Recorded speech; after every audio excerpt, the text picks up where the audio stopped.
I'm Daniel Montgomery here for our Meet the Experts Film Writers panel. I'm joined by Justin Kuritzkes from Challengers, Azazel Jacobs from His Three Daughters, and Joslyn Barnes from Nickel Boys. Your three films are quite different from each other. One of the things I love about these panels is getting to talk about such a wide range of projects. But what attracts you in general to a subject that makes you want to tell that story? Is there some sort of connecting, factor, or does it change every time? Start with Justin. Uh, yeah, I think on a superficial level, it changes every time. Different worlds or different genres maybe attract you. But uh, ultimately, at the end of the day, I try not to think about genre or tone or anything like that as much as I just think about character. I become obsessed with a character and their point of view or multiple characters and the energy bouncing around between them. And that's sort of what sticks with me and makes me actually want to sit down and write something. Azazel? I'm somebody that's always trying to go someplace that I feel like I haven't been. I'm always trying to think that I'm going in an opposite direction than the previous film. I have had the experience of a montage of my work being put together and realizing that it hasn't been the case at all. But that's definitely been my drive to try to go someplace that worries me and someplace new. And Jocelyn? It's so interesting to hear you guys talk and also to hear you speak about the films. I was really fascinated listening to your processes, so really thank you for that. I kind of agree that with Justin that it's on the surface, stories are different, characters are different.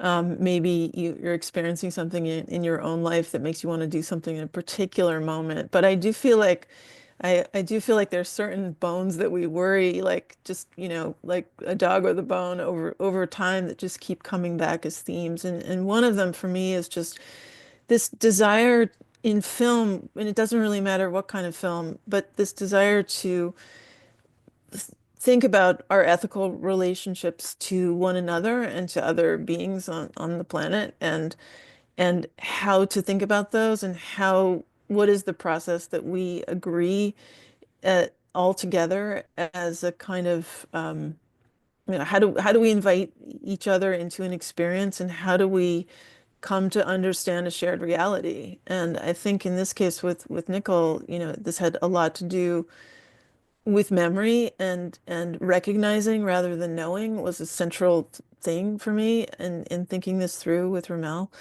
And it occurred to me as we were doing it that this had actually been a theme in other films that I'd been involved with, and that it was something that was super important to me. And what would you say is the most satisfying aspect of just the writing process? As you're going about it, Jocelyn. I mean, the most satisfying thing for me was to see the script disappear entirely into the film. I just felt like that was the most beautiful thing to see the actors transform, make it live, to see, all of the expertise that was brought to the film by everyone who participated in it, and to know that there was a strong architecture inside it that would give everyone the freedom to do that. That for me was the most beautiful thing, to just watch it disappear. Justin? Well, I mean, I definitely agree that the collaboration is part of what sets writing screenplays apart from writing other kinds of stuff. Yeah. Right before I started writing screenplays, I was writing novels. And what's exciting about that is that when you're done, that's it. That's the complete work of art, is that you hand over this manuscript and maybe they put a cover on it, and that is part of the experience. But for the most part, the book is the thing. And a screenplay is always two things. It's always this thing that's meant to be a meaningful and exciting reading experience on the one hand, and help the readers see the movie and feel like they've watched the movie. But then on the other hand, it's this very practical document that's like architectural plans to help hundreds of people across dozens of departments build a skyscraper, you know? And that's true whether it's a big scale movie or a small scale movie. Every movie is this massive undertaking by lots of people. So I think being on set and seeing the trucks unloading the equipment, that's a kind of that's like drugs, you know, that's a really intoxicating thing, because you can feel this thing that you did alone all of a sudden turn into a community. And there's something really energizing about being around all these people doing their jobs. Azazel? Yeah, that's cool. I've never written a book. Like I've never written with the end, like that's gonna be the finished, I'm finished writing the script and or finished writing and that's gonna be it. So that's kind of a dream. It's always like in the back of my mind. Production's always in the back of my mind while I'm writing. I'm always, no matter how sure I feel like, oh, this is gonna be the story I'm gonna tell, I feel that way with each script, and then maybe 1 out of 5 turns out to be the one. So there's some part of me that's not that I'm letting go of it, but it allows me to never, I know that it's not the finished phase, and I know that it may just not it may not come into fruition. But I do think what's been very gratifying is that sometimes now when I'm writing, first off, like I feel like I finally understand structure that's taken so long for me. Like there's something that there's a rhythm, there's something that now clicks that makes sense to me when I'm writing, that took me many years to get to. And then also either stories or experiences in my life or scripts that haven't happened. Sometimes I'm writing and then that moment that I never got to express suddenly winds up in the script. And that is such a gratifying feeling. Like, oh, that thing that I thought was gone forever and was never going to happen suddenly can fit in right here and I can express it in this way. And I love that when that happens.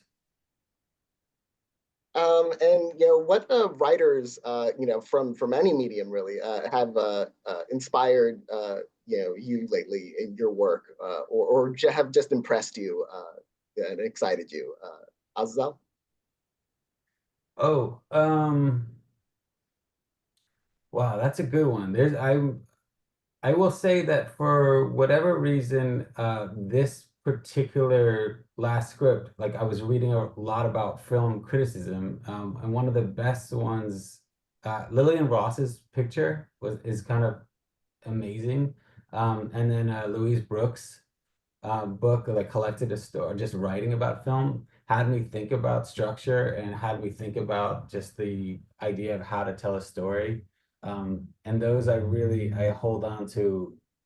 I hold on to a lot, and I held on to like quite a lot even now while I'm writing more. I think about just it's so personal, it's so thoughtful, it's so giving, and it's something that I'm trying to bring into my own work. Joslyn?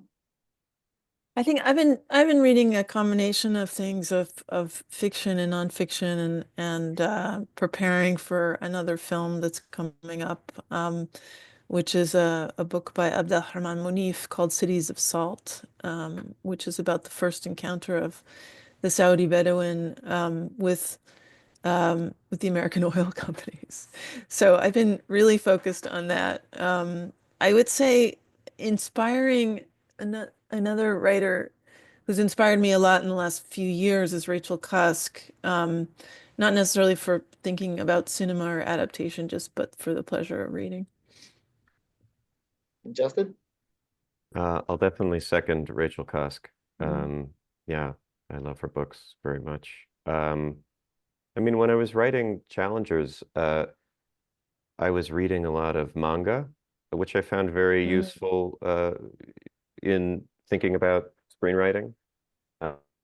Specifically, I was reading a manga called 20th Century Boys by Naoki Urasawa, who's kind of like one of the masters of modern manga. His series Monster was really influential to me when I read that. And I guess for no reason other than that, it's just an incredible storytelling that's often happening in a combination of visual cues and through dialogue. And there's a, but it has different conventions and different constraints than a film. And so it can kind of make you see screenwriting from a bit of an angle, you know, or from a slanted perspective. So I found that really useful, and I ended up in the script for Challengers when they would hit the ball, I ended up writing like whack, like it was a comic book, No, that's really interesting. which I Yeah. just found really useful rhythmically, you know. So that, and then I mean, in film, I think I saw Furiosa 3 times in theaters, and I kept feeling like I don't know how you even begin to show up to set or to your desk to write that every day.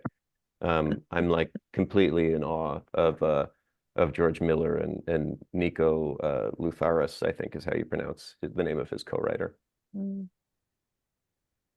And writing can be so difficult. From just the creative process can be challenging from time to time. Do you ever feel creatively blocked? And if so, how do you kind of break out of that, Joslyn?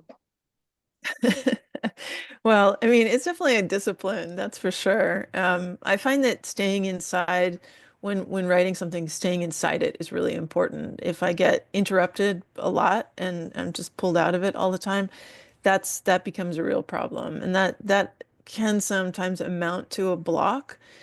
But so far it's been more about just, the multitude of things that we all contend with day to day. That's really the issue more than an actual block. I do find that like going to see things that are not necessarily related to the project helps me think about it. I'll go look at art, or I'll go to a concert, or something like that. And that I find really helpful. So, thinking about one thing actually helps me think about the other thing. So it's a funny process. Justin? Yeah, I mean, I think what's tough about writing in any medium is that it never gets easier.